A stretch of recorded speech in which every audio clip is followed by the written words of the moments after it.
সংসারে থেকেও অবশ্যই ভগবানকে পাওয়া যায়, কিন্তু তার জন্যে সাধু সঙ্গ আর প্রার্থনা করে যেতে হবে, তার কাছে কাঁদতে হবে।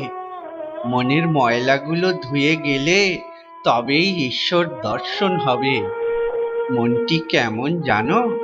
মন হলো গিয়ে মাটি মাখানো লোহার ছুঁচের মতো, আর ঈশ্বর হলো গিয়ে চুম্বক পাথর। মাটি না গেলে চুম্বক পাথরের সঙ্গে যোগ হয় না।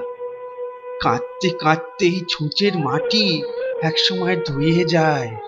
ছুঁচের মাটি অর্থাৎ কিনা কাম, ক্রোধ, লোভ, পাপ বুদ্ধি, বিষয় বুদ্ধি, এইসব মাটি ধুয়ে গেলেই ছুঁচকে চুম্বক পাথরে টেনে নেবে, অর্থাৎ তখনই হবে ঈশ্বর দর্শন।